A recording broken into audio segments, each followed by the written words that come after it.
ये बलात्कारी कठमुल्ले जेल में घर जमाई बन करके हफ्ते में एक दिन मटन और एक दिन अंडा, एक दिन मछली और कैरम बोर्ड और कलर वाली टीवी देखते हैं। आधी रोटी खाएंगे, बेटे को मुजाहिद बनाएंगे, पाकिस्तान जाएंगे, नारे तकबीर अल्लाहू अकबर, फट गए भम भम भम भम, 72 वर्जिन हूरें मिलेंगी हमको, हम उसकी वर्जिन ब्रेक करेंगे।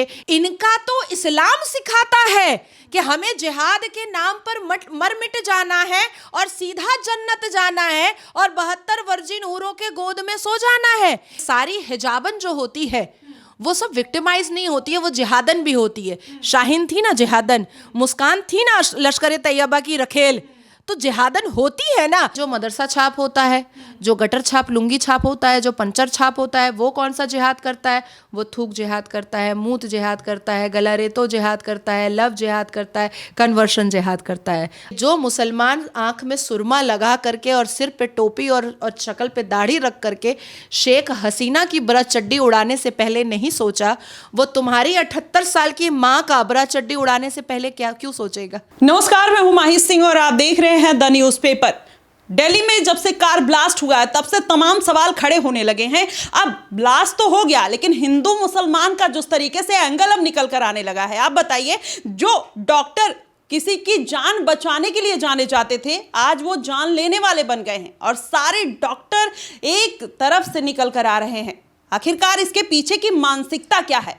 एक कौम की मानसिकता क्या है कि वाइट कॉलर जॉब करके इस तरीके की घटिया मानसिकता के साथ देश को बर्बाद करने की साजिश रच रहे हैं? आज इन्हीं तमाम मुद्दों पर चर्चा करेंगे। हमारे साथ नाजिया इलाही खान मैम जुड़ चुकी हैं। इनसे जानेंगे कि आखिरकार इसके पीछे की क्या मानसिकता है। मैम, जिस तरीके से ये पूरा मामला आपने देखा, दिल्ली में कार ब्लास्ट हुआ, आखिरकार ये कौन सी कौम है जो इस तरीके के कारनामे करती है? इसके पीछे का मकसद क्या होता है और किस मानसिकता के साथ आगे बढ़ती हैं? नमस्कार, वंदे मातरम, भारत माता की जय, हर हर महादेव। मैं कल पान खाने के लिए पंचायत गई थी, सीपी, रात में तकरीबन 12:30 बजे के करीब, क्योंकि मेरी सभा ही ख़त्म हुई थी इतनी लेट से। तो मैंने देखा कि पुलिस की सिक्योरिटी वगैरह काफ़ी ज़्यादा स्ट्रॉन्ग है, लेकिन मैंने ये देखा कि जो एम्बुलेंस जा रहा है उसकी चेकिंग नहीं हो रही है। तो मुझे बहुत आश्चर्य लगा। मैंने सीपी में गाड़ी रोकी अपनी, और गाड़ी रोक करके मैंने पुलिस को बुलाया और मैंने पूछा कि एम्बुलेंस को चेक क्यों नहीं किया? तो उन्होंने कहा कि जी मैडम, करना तो चाहिए था। मैंने कहा बिल्कुल करना चाहिए था। और मुझे सवाल मैंने इसलिए किया पुलिस से क्योंकि एम्बुलेंस चलाने वाला दाढ़ी वाला था, कठमुल्ला था, इसलिए मैंने सवाल किया। अब आपके सवाल का जवाब मैं देती हूँ।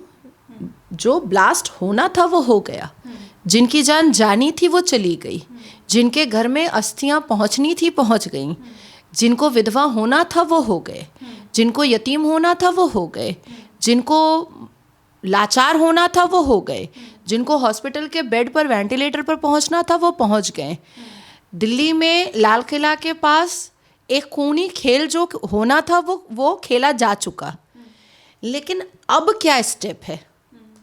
हम प्रीवियस जा करके, पास्ट में जा करके हम उसी में उलझ करके मर जाएं या उलझ करके अपने वक्त को बर्बाद करें, ये तो समस्या का समाधान है नहीं और हो भी नहीं सकता है।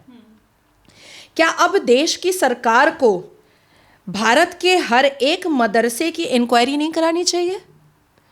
क्या देश की सरकार को भारत के हर एक मस्जिदों में टीम नहीं भेजनी चाहिए, एनआईए की, एनएसजी की? क्या देश की सरकार को all India Muslim personal law board के अंदर घुस करके हर एक कमरा, हर एक लैपटॉप, हर एक टैब, हर एक मोबाइल, हर एक कंप्यूटर और हर एक तिजोरी, हर एक बैंक अकाउंट का इंक्वायरी नहीं करना चाहिए? क्या देश की सरकार को देवबंद में घुस करके हर चीज़ों का, हर गैजेट का, हर स्टूडेंट का मोबाइल नहीं जब्त करना चाहिए और बैंक अकाउंट? सवाल तो ये पैदा होता है। सवाल ये भी पैदा होता है कि क्या देश की सरकार में जो माइनॉरिटी मिनिस्ट्री आती है, उस मिनिस्ट्री से जो फंड मदरसों को मिलता है, जो फंड मज़ारों को मिलता है, जो फंड मस्जिदों को मिलता है, क्या वो रोकना नहीं चाहिए? अब हमारे और आपके टैक्स के पैसे से मदरसे चलते हैं। ये बलात्कारी कठमुल्ले जेल में घर जमाई बन करके हफ्ते में एक दिन मटन और एक दिन अंडा, एक दिन मछली और कैरम बोर्ड और कलर वाली टीवी देखते हैं। मेरे घर में तो टीवी भी नहीं है, मेरे पास इतने भी पैसे नहीं है। तो अब आप सोचिए कि जो ब्लास्ट होना था वो हो गया, लेकिन अब देश की सरकार क्या कर रही है? इस देश के 120 करोड़ से अधिकतर हिंदुओं की रक्षा और सुरक्षा के लिए, क्योंकि जो 22 करोड़ है वो तो नारे तकबीर अल्लाहू अकबर फट गए, भम भम भम भम, 72 वर्जिन हूरें मिलेंगी हमको, हम उसकी वर्जिन ब्रेक करेंगे, 135 फुट की होगी, हम के लिए जाएंगे पकड़ने के लिए तो हम सीढ़ी लगा लेंगे, हम के पास आएंगे तो उसी सीढ़ी से उतर जाएंगे। तो उनके दिमाग में तो ये चल रहा है। जितने भी डॉक्टर पकड़ा रहे हैं उसके लिंक जम्मू कश्मीर से पाए जा रहे हैं। मैं नहीं कह रही हूं कि जम्मू कश्मीर के सारे मुसलमान खराब है, नहीं हो सकते, 5 उंगलियां बराबर नहीं हो सकती। जिस तरीके से सारे हिंदू कट्टर हिंदू नहीं है, लिब्रांडो हिंदू भी हैं, उसी तरीके से सारे मुसलमान भी खराब नहीं है। लेकिन जम्मू कश्मीर के उस नारे को हम भूल भी तो नहीं सकते हैं कि आधी रोटी खाएंगे, बेटे को मुजाहिद बनाएंगे, पाकिस्तान जाएंगे, ये भी तो नारा था ना। और आज भी ऑपरेशन सिंदूर के बाद हमने क्या देखा कि सीआईएसएफ का एक ऑफिसर सीआईएसएफ डिपार्टमेंट के आंख में धूल झोंक करके एक पाकिस्तानी महबूबा से शादी करके लेके आया हुआ है। हमने क्या देखा? पंजाब में 88,000 से ज़्यादा महिलाएं पाकिस्तान की बहुएं निकली। हमने क्या देखा कि जम्मू कश्मीर लद्दाख के वक्फ बोर्ड के ट्रिब्यूनल में जज साहब पाकिस्तानी बैठे हुए हैं। हमने क्या देखा? जम्मू कश्मीर में पुलिस ऑफिसर जो था उसकी नागरिकता पाकिस्तान की थी। हमने क्या देखा कि पाकिस्तानी नागरिकता और पाकिस्तानी पासपोर्ट रखने वाला कठमुल्ला वो भारत में सरकारी नौकरी ढूंढ रहा था। तो हमने तो ये सब देख लिया ना। और ये सब देखने के बाद भी अगर देश की सरकार माइनॉरिटी मिनिस्ट्री से फंड प्रोवाइड कर रही है तो बहुत बड़ा सवालिया निशान तो उठ रहा है भाई। पहलगाम के वक्त में जो माता बहनों का सिंदूर उजड़ा, तो ऑपरेशन सिंदूर के माध्यम से उस सिंदूर का बदला लिया गया। वो एक वेंडेटा था, वो एक रिवेंज था। हमें भी बहुत खुशी हुई कि चलो एक ऐसी सरकार आई जो पाकिस्तान को मुंह तोड़ जवाब दी, और हमारी भी छाती गदगद हुई कि ऐसी सरकार है जो पाकिस्तान से झुकने नहीं दे रही है हम लोगों को। उसके बाद फिर हमने देखा कि पाकिस्तानी कठमुल्ले आ गए और उन्होंने भारत के साथ मैच खेल लिया। फिर हमने देखा कि कोई फिल्म एक्टर आता है और वो पाकिस्तान की वाहवाही कर देता है और हानिया जैसी हाफिज सईद की रखेलों के साथ वो फिल्में बना लेता है। तो वो जो जाने जा रही हैं उसका कुछ नहीं है क्या वैल्यू? या लाल किला के पास हिंदू मुसलमान जिसकी भी जाने गई हैं, क्या इनका वैल्यू नहीं है क्या? इनका तो इस्लाम सिखाता है कि हमें जिहाद के नाम पर मर मिट जाना है और सीधा जन्नत जाना है और 72 वर्जिन हूरों के गोद में सो जाना है। ये तो इनका इस्लाम सिखाता है। मुसलमान जो भी नमाज पढ़ता है वो तो पांच वक्त के दिन भर के नमाज में काफिरों को कोसता है, खुलिया अय्युहल काफिरून। आप ये कह रही हैं 5 वक्त की नमाज में कोसता है, लेकिन अभी किसी मुसलमान से आप बात करिए तो वो इस तरीके की बातें नहीं कहते हैं। बोलते हैं कि जो भी कहता है कहाँ पे लिखा हुआ है बताइए। तो क्या वाकई में ऐसा कुछ कुरान में लिखा हुआ है जो इस तरीके की चीज़ें कहीं ना कहीं प्रोवोक करती हैं या काफिर बोला जाता है? वाकई में कुछ ऐसा है डेटा? 4 कुल होता है जिस पर पूरा का पूरा नमाज निर्भर होता है। उस 4 कुल में एक कुल है कुलिया अय्युहल काफिरून, ए इस्लाम के मानने वालों कह दो काफिरों से। पहला सूरे अल जिहाद चले जाइए, सूरे अल अनफल चले जाइए। कितनी आयतें हैं जो मैंने पढ़ करके सुनाई हैं, वर्ष नंबर के साथ मैंने सुनाई हैं। तो कुरान में 26 आयतें हैं जो विवादित हैं, जिसके बारे में बहुत लोगों ने टिप्पणियां की, बहुत लोग देश के सर्वोच्च न्यायपालिका गए, बहुत लोगों ने देश के सर्वोच्च न्यायपालिका के जज को समझाने की कोशिश की, पर हमारी जुबान बंद कर दी गई। अब यही सर्वोच्च न्यायपालिका के जज शरिया सुन लेते हैं ट्रिपल तलाक के वक्त में। यही सर्वोच्च न्यायपालिका के जज वक्फ संशोधन बिल के खिलाफ जो याचिका दायर होती है तो वक्फ एक्ट भी सुन लेते हैं, जबकि एलएलबी के सिलेबस में वक्फ एक्ट नहीं है। वक्फ हमें पढ़ाया ही नहीं जाता है। यही देश के सर्वोच्च न्यायपालिका के जजेस पॉलीगेमी हलाला मेरा ही फाइल किया हुआ है 2019 का, जिसकी हियरिंग आज भी चल रही है।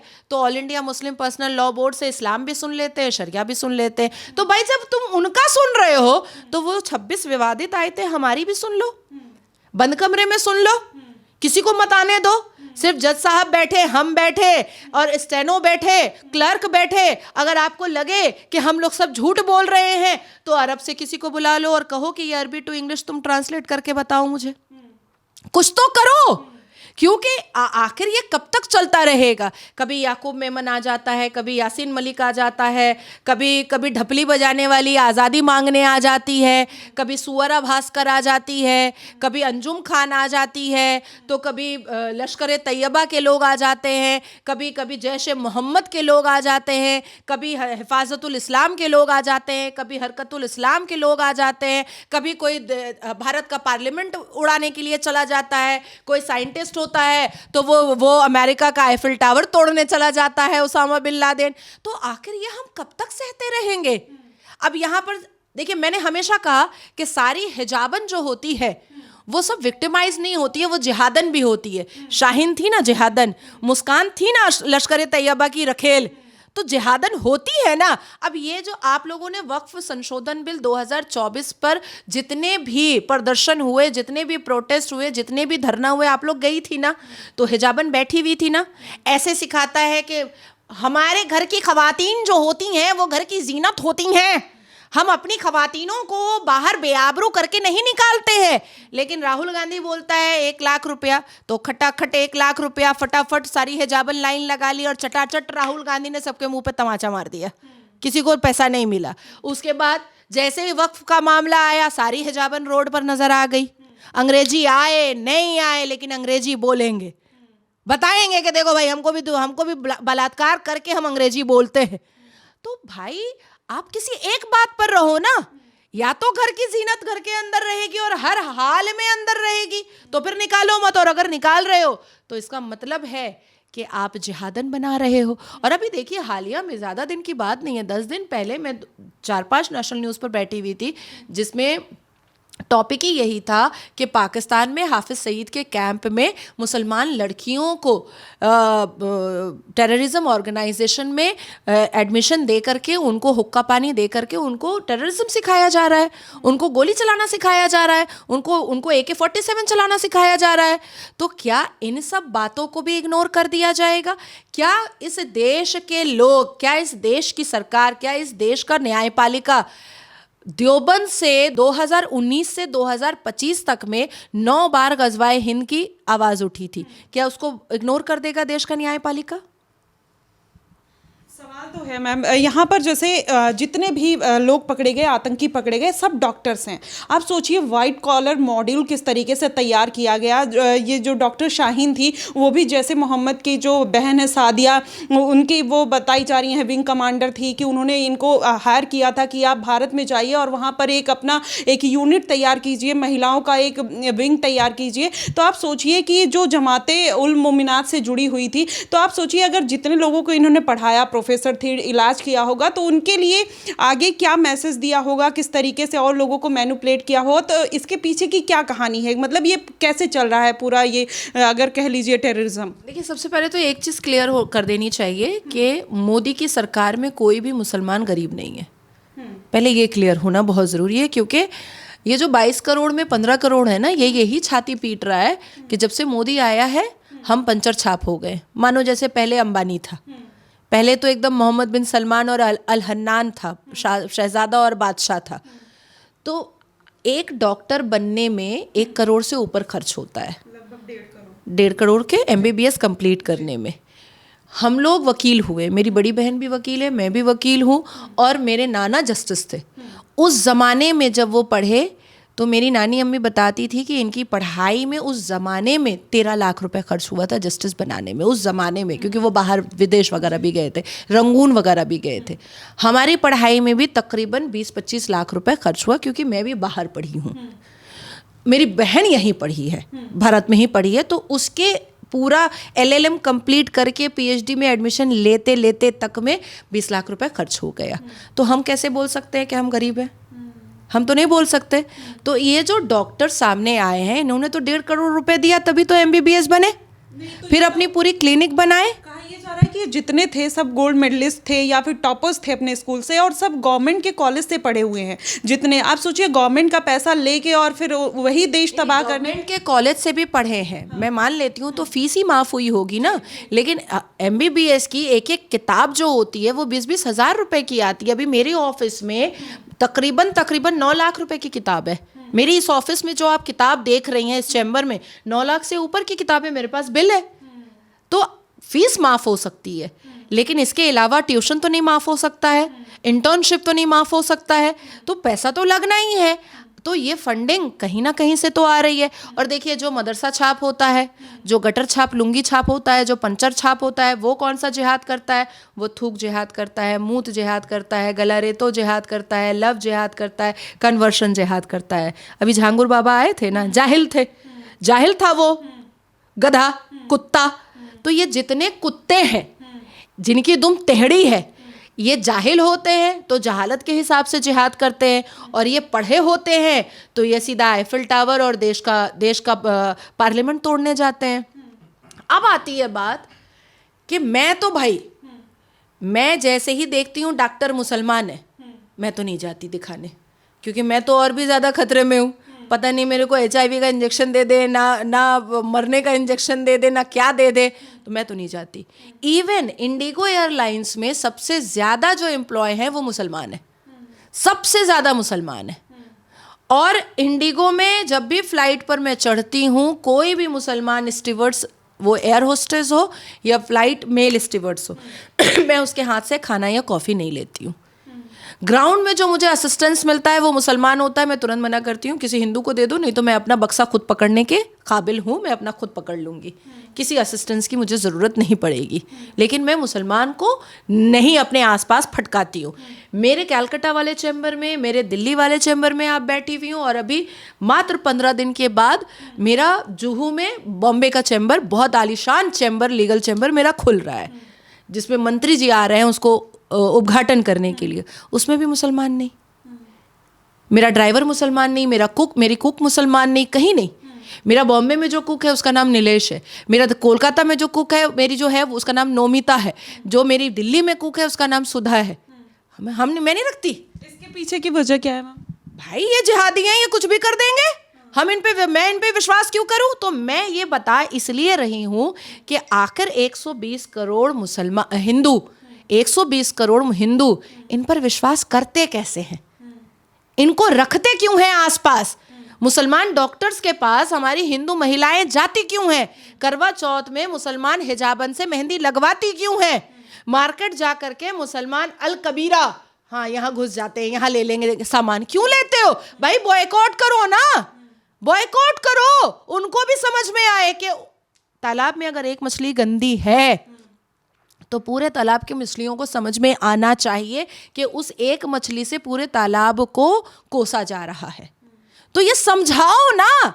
मैं मानती हूं कि 22 करोड़ मुसलमान जिहादी नहीं है, मुझे पता है कि 22 करोड़ मुसलमान जिहादी नहीं है, अच्छे भी हैं, राष्ट्रवाद भी हैं, राष्ट्रभक्त भी हैं, लेकिन उस 22 करोड़ में जो जिहादी मानसिकता है, जो जिहाद से युक्त है, जो जिहाद की स्ट्रैटेजी कर रहे हैं, जब हम उस 22 करोड़ को बॉयकॉट करेंगे तो इनको समझ में आएगा कि मेरे बगल में बैठने वाला अगर जिहादी है तो अब ये मेरा कर्तव्य है कि मैं इसको पकड़ूं, अब ये मेरी जिम्मेदारी है कि मैं इसको पकड़ूं, नहीं तो इसकी वजह से मैं भी बदनाम हो जाऊंगा या हो जाऊंगी। मुझे जो कुरीतियां जो नज़र आई, मुझे जो जिहादी एक्टिविटीज़ नज़र आई, मुझे अल कुरान में जो विवादित आयतें लगी, मैंने उसको सरेआम किया ना, मैंने उसको डिकोड किया ना। और इस डिकोड करने के चक्कर में मुझे सिर्फ मुसलमानों ने टॉर्चर नहीं किया है, मुझे लिब्रांडो हिंदुओं ने भी टॉर्चर किया है। मुझे सिर्फ मुसलमानों ने अभद्र गालियां नहीं दी हैं, मुझे लिब्रांडो हिंदुओं ने भी अभद्र गालियां दी हैं। मेरी पुरानी तस्वीरों को निकाल करके, कॉलेज के ज़माने की तस्वीरों को निकाल करके सिर्फ मुसलमानों ने वायरल नहीं किया है, लिब्रांडो हिंदुओं ने भी वायरल किया है। तो अब आप सोचिए कि मान लेते हैं कि ये 50% यहाँ हो जाते हैं, मान लेते हैं कि पाकिस्तान के इशारे और बांग्लादेश के हिफाजतुल इस्लाम के इशारे पर यहाँ पर आतंकवादी का एक पूरा सरगना तैयार हो चुका है और बांग्लादेश जैसा यहाँ पर कुछ अगर होने वाला है, तो मैं उस लिब्रांडो हिंदुओं से पूछना चाहती हूँ कि जो मुसलमान आँख में सुरमा लगा करके और सिर पे टोपी और शक्ल पे दाढ़ी रख करके शेख हसीना की बरा चड्डी उड़ाने से पहले नहीं सोचा, वो तुम्हारी 78 साल की माँ का बरा चड्डी उड़ाने से पहले क्यों सोचेगा? क्यों सोचेगा वो? याद है दृश्य कि बांग्लादेश की हिंदू बहु बेटियों के हाथ को रस्सी से बांध करके और दोनों टांग को रस्सी से बांध करके 10-10 मौलाना एक साथ एक लड़की का रेप करता था, एक हटता था, एक आता था, एक हटता था, एक आता था। यह है इस्लाम की सच्चाई। आप सोचिए कि श्रद्धा की बोटियां जब कटी तब भी हिंदुओं को समझ में नहीं आया। नेहा को जब बक्से में पाया गया तब भी हिंदुओं को समझ में नहीं आया। जब सीरियल बॉम्ब ब्लास्ट याकूब मेमन के हाथ से करवाया गया तब भी हिंदुओं को समझ में नहीं आया। अफजल गुरु जब पार्लियामेंट घुस गया कि तोड़ देंगे, आज फोड़ देंगे पार्लियामेंट, तब भी हिंदुओं को नहीं समझ में आया कि भाई ये अपनों के नहीं है, 72 फिरका के नाम पे एक दूसरे को काटते मारते रहते हैं, ये हमें क्या छोड़ेंगे। लेकिन अभी भी लोग यही कह रहे हैं कि सारे मुसलमान एक जैसे नहीं हैं, जो मरे हैं उसमें मुस्लिम भी हैं, हिंदू भी हैं, तो इसको किसी धर्म के नाम से नहीं तोलना चाहिए। बार बार हम यही जो सेकुलर भावना लेकर आते हैं और कहीं ना कहीं चूक भी वहीं हो जाती है कि पहले पाकिस्तान से आतंकवादी आते थे, लेकिन अब देखिए धीरे धीरे हमारे हिंदुस्तान से ही वो आतंकवादी निकलने लगे हैं। तो इसके पीछे की बड़ी वजह क्या है? क्योंकि बार बार इस तरीके का आतंकवाद, जिहाद होना हमारे देश में जो और भी हिंदू लोग रह रहे हैं उनके लिए कितना खतरनाक हो सकता है? देखिए, ये तो बहुत सरासर झूठ बात है कि पहले पाकिस्तान से आते थे। अब अजमल खसब को ही उठा लेते हैं पे। अभी इस मुद्दे पर लाग लपेट वाली तो मुझे आदत है नहीं और किसी के बाप का डर है नहीं। अजमल खसब जब आया तो उसको समुंदर के रास्ते से बॉम्बे के ताज होटल के सामने उतारने वाला क्या पाकिस्तानी था? बोट वाला नहीं था। उसको यहाँ पर गैजेट्स मुहैया कराने वाला क्या पाकिस्तानी था? नहीं था, हमारे भारत का ही था। बाप बड़ा ना भैया, सबसे बड़ा रुपया। अब जो लोग ये बोलते हैं कि उसमें मुस्लिम भी मारे गए, तो हाँ जाहिर सी बात है, वो तो जिहाद के नाम पर तो मुसलमान शहादत के लिए तैयार ही रहते हैं। ये तो आज भी कहते हैं बुरहान वानी को कि बुरहान वानी शहीद हो गया। आप चलिए मेरे साथ जम्मू कश्मीर या यही दिल्ली में चलिए ना आप, चांदनी चौक मेरे साथ। सारे कबाब वाले से पूछते हैं जो कबाब पलटते रहते हैं कलेजी का और फेफड़े का, कि बुरहान वानी को सज़ा मिली सरकार की तरफ से और पुलिस की तरफ से, आर्मी की तरफ से, या वो शहीद हो गया। मैं आपको चैलेंज करती हूँ कि सारे कबाब वाले बोलेंगे कि शहीद हो गया। अच्छा, तो आप ये क्यों सोचा जा रहा है कि भारत के मुसलमान पहले बहुत प्यारे थे, अभी बहुत खतरनाक हो गए? नहीं, वो पहले से खतरनाक थे, वो पहले से खतरनाक थे। जम्मू कश्मीर में तो बेटों को मुजाहिद बनाना अपने आप में बहुत फ़ख्र की बात होती है, बहुत फ़ख्र की बात होती है कि क्या बात कर रही हैं आप। पश्चिम बंगाल में पिकनिक गार्डन में, राजा बाज़ार में, नादियाल में, मटिया बुरूज में बहुत सारे ऐसे पाकिस्तानी मुखबिर बैठे हुए हैं। वो है भारत के, वो आधार कार्ड भारत का रखते हैं, वोटर आईडी कार्ड भारत का रखते हैं, लेकिन उनका लिंक्स डायरेक्ट पाकिस्तान से होता है। अब करना क्या होगा कि वो प्रत्येक मुसलमान जो सोशल मीडिया पे हिंदू धर्म को गाली देता है उसको पकड़ना पड़ेगा। साइबर सेल को अब नींद से जागना पड़ेगा, हनीमून पीरियड ख़त्म करना पड़ेगा। ये जो चोचो वाला साइबर क्राइम सेल चल रहा है ना पूरे देश में, ये चोचोगिरी, मुरब्बागिरी अब ख़त्म करना पड़ेगा। दूसरा, हर वो हिंदू जो लिब्रांडो बन करके अपना अपना वीडियो बना करके पोस्ट करता है, आदाब, नमस्कार, सत श्री अकाल, खुदा हाफिज, मेरे मुसलमान भाइयों जो बोलता है, उसको भी अरेस्ट करना पड़ेगा। अब साले तुम जैसे लिब्रांडो हिंदुओं की वजह से ही ये कठमुल्ले उछलते हैं। तो ये फिदाइन क्यों बनते हैं? जैसे जो ये 72 हूरों का जो कॉन्सेप्ट है, फिदाइन बन के फट जाना और फिर 72 हूर मिलेंगी इसलिए लोग जिहाद करते हैं, या अपने कौम को प्रमोट करने के लिए, क्या इसके पीछे का मकसद क्या है? पहले मैं आपको पहले सवाल का जवाब दे दूं। एक बकरी वाला जब बकरी लेकर जाता है ना, तो उसमें बहुत सारी खतरनाक बकरी होती है, करते रहती है, और बहुत सारी बहुत सीधी होती है। लेकिन जब हकाया जाता है तो बेचारी वो सीधी वाली को भी छड़ी लग जाता है। तो अब वही करना है कि सबको एक ही कटघरे पे खड़ा करके सबकी इंक्वायरी करनी है, इंक्लूडिंग मी। मेरे माँ बाप को, मेरे बेटे को, सबकी इंक्वायरी करनी चाहिए, क्योंकि मैं भी मुसलमान हूँ तो मेरी भी इंक्वायरी होनी चाहिए, लेकिन साथ साथ लिब्रांडो हिंदुओं की भी इंक्वायरी होनी चाहिए। अब आते हैं दूसरे पर। उस जंग में जब आप मर जाते हैं तो अल्लाह की राह पर आप मरते हैं और आपको शहादत का दर्जा मिलता है, और शहादत का दर्जा जिसको मिलता है उसके लिए डायरेक्ट जन्नत का दरवाज़ा खुल जाता है, और 72 वर्जिन हूरें अपना अपना पेटीकोट और सलवार खोल करके निकाल कर बैठी रहती है, तो इसलिए ये फटने को तैयार रहते हैं। तो अभी देखिए जिस तरीके से ये पूरा मामला निकल कर आया, कहीं ना कहीं इससे एक चीज़ साफ जाहिर है कि अब आने वाले दिनों में फिर से ये हिंदू मुसलमान का एक एंगल निकल कर आने वाला है, क्योंकि जिस तरीके से डॉक्टर का एक काफिला निकल कर देश में आतंकी साजिश रच रहा था, उससे तो एक चीज़ साफ हो जाती है कि हर कोई अब सवालों के घेरे में खड़ा है। फिलहाल इस पूरे मुद्दे पर आपका क्या कुछ कहना है कमेंट बॉक्स में ज़रूर बताइएगा। फिलहाल के लिए बस इतना ही। देश और दुनिया की तमाम खबरों के लिए हमारे साथ बने रहिए द न्यूज़पेपर पे। धन्यवाद।